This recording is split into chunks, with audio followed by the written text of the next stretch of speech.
It's sure been a year and change in 2012. Link building has taken on a whole new dimension with all of the penalties and the site ranking issues. Clearly, you've got to pay more attention. So what's safe to do now in 2013 for link building? Well, that's the question we address today. Check it out.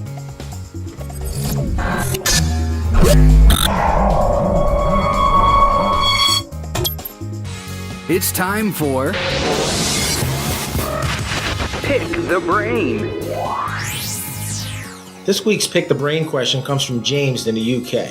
James asks, all the negativity around link building this year has paralyzed my marketing efforts. What type of link building is safe for 2013? Yeah, that's a really common question, James. We've got so many people that are out there saying the same thing. They're just scared on what to do. And really, it's the FUD factor. It's the fear, uncertainty, and doubt.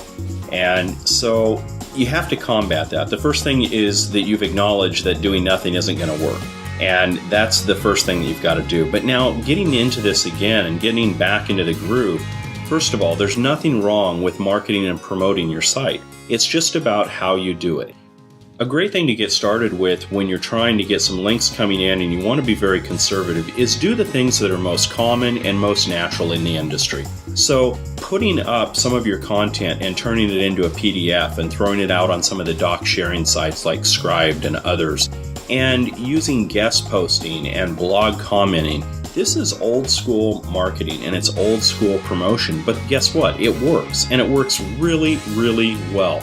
A lot of people are very anti-guest posting. They think that it doesn't do a lot for them. Mike and I did a guest post, or I say Mike and I, actually I wrote it, so I'm going to take credit for it. I think it was my idea though. It was Mike's idea, sure, of course it was. So I had a guest post that we published, and within just a matter of a couple weeks, it brought in several hundred visitors to the site off of one post. Now, today, it's more than 6 weeks later, and we still see traffic each and every single day trickle in from that guest blog post that we did. So guest blog posting is a really effective way of not only building traffic, but getting good quality links. So the trick there is, look for good quality blogs that fit within your niche and that would bring traffic in. So that's one really good technique. Another thing that you can do to build up your link counts is blog commenting. And blog commenting, again, it's an old school tactic. And a lot of people think, well, it's not useful because they're no-follow links, etc. Let me tell you, every link counts. Google sees every link that comes in. Whether it's a do-follow or a no-follow, they see that link coming through, and they see the activity, and they see the popularity of your site that it generates. So don't worry about whether it's a do-follow or a no-follow link. That's really irrelevant. The trick with blog commenting is to put comments on somebody's site the way you would want comments on your site. Put quality comments, engaging, actually read their post and write something useful.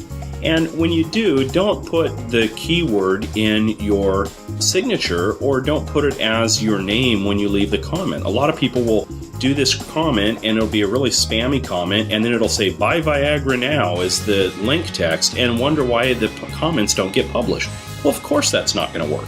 So use your name. Use just a generic, this is Troy or whatever, and put that in and put your comment in, put a quality comment of value, and you'll get a very high degree of acceptance rate when you do that.